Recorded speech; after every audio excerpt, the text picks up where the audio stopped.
Esta es la elaboración del video de la simulación obtenida en MATLAB, explicando el funcionamiento y comportamiento del modelo hallado en el dominio del tiempo para el sistema, que consiste en una entrada de voltaje, la armadura del motor, y la salida va a ser la velocidad de rotación del motor.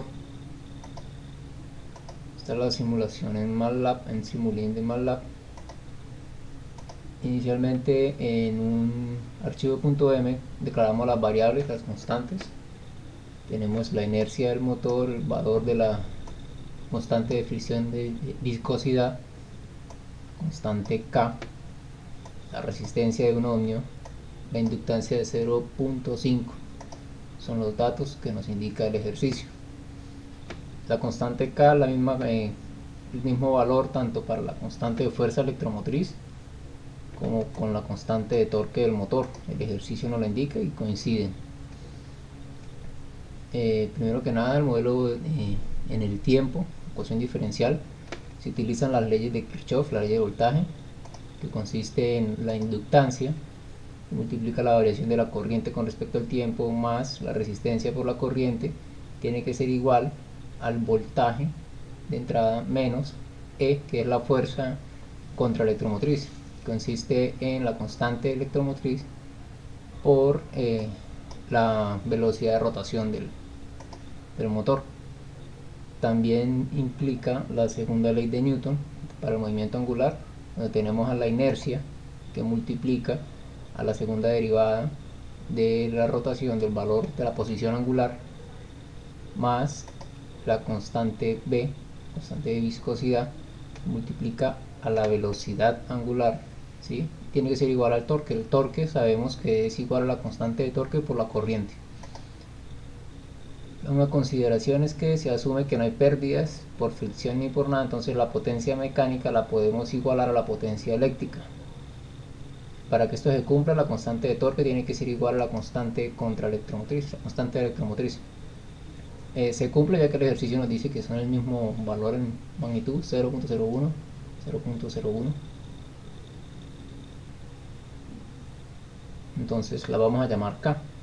Por ende, en el código entonces utilizamos nada más K para ambas, no hay problema con eso. Entonces las ecuaciones que vamos a utilizar para el movimiento del motor son estas dos, la de Kirchhoff y la de la inercia. ¿Okay? Entonces la explicación en MATLAB tenemos inicialmente, vamos a arrancar con la primera ecuación. Tenemos a L que multiplica la derivada de la corriente con respecto al tiempo. ¿Sí? Tenemos a L con d y dt. Para obtener i dt colocamos un integrador. La integral de i dt es i dt. Ese i dt lo tenemos que multiplicar por R, que es la resistencia, que es el que está en la ecuación, R por i dt, ¿sí? Eso lo vamos a restar porque vamos a colocar el voltaje de entrada, porque L de i dt surge de despejar. Despejando L de i dt, el R de i dt pasa a este lado a restar. Entonces por ende aquí en el add, R por i dt entra restando. Lo que suma es la entrada de voltaje, que es este B dt que está acá. ¿Y que se le resta? Se le resta la velocidad de rotación por la constante K. Aquí tenemos la constante K que viene de la velocidad de rotación que sale de por acá. Ya explicamos de dónde sale. ¿Sí? Entonces L de i dt, de i dt va a ser igual a la sumatoria, ¿sí?, del voltaje, restándole la corriente por R y restándole la velocidad angular por la constante KE. Ahora abarcamos la segunda ecuación, la de Newton, la de la inercia. Entonces partimos de la variación con respecto al tiempo de la velocidad angular, quiere decir la aceleración angular, la integramos, por eso utilizamos el integrador.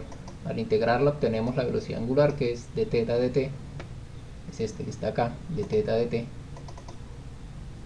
El de θ dt, ¿qué hacemos? Entonces, en una medida, pues el de θ dt lo necesitamos multiplicar por la constante para la ecuación de arriba, que es la que ya vimos, la de Kirchhoff. Ahora el de teta de t también lo vamos a multiplicar por la constante de viscosidad. Vemos que en la ecuación se multiplica por la constante de viscosidad y se lo vamos a restar al k de t. Esto que está aquí, si lo dejamos solo, esto pasa a restar a este señor que está acá.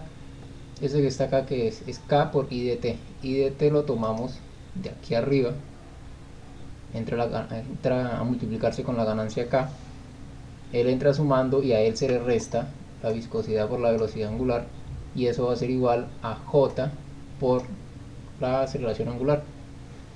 Y ahí pues se cumple nuevamente el ciclo, va y se integra, obtenemos la velocidad angular, y así de manera cíclica. Con este step tenemos el voltaje. El ejercicio indica que se aplica en los primeros 2 segundos un voltaje de 5 voltios. Luego de esos 2 segundos se aplica una entrada de escalón unitario, quiere decir se cambia el voltaje a 6 voltios durante 3 segundos más, quiere decir que todo dura 5 segundos. Entonces los primeros 2 segundos en el step time el valor va a ser de 5, y luego que cambia a 6 después de estos 2 segundos o 2 unidades de tiempo. La simulación dura 5, de manera que solo va a durar 3 segundos en 6 voltios. Primero le damos play para que cargue los valores de las constantes. Vemos que las letras pues coinciden con las letras que colocamos en los bloques, pero hay que cargarla para que queden los valores en los workspace. Damos play, ya están cargados. Ahora en el Simulink sí le podemos dar play. Hay que tener presente que primero hay que darle play a las constantes para que el Simulink las encuentre en el workspace. Ejecutamos. Tenemos un visor del voltaje para poder observar los 5 voltios los primeros 2 segundos. Luego los 2 segundos hay un escalón, quiere decir que pasa a 6 voltios durante los siguientes 3 segundos más, quiere decir 5 segundos. Este es el visor del voltaje. Ahora la velocidad angular obtenida es la siguiente. El comportamiento de la curva, una curva en S, ligeramente en S.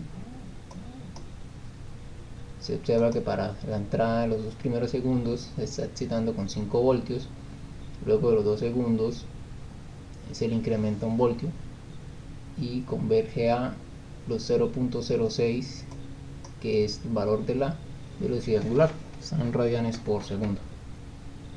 Ok, esa es la simulación, muchas gracias.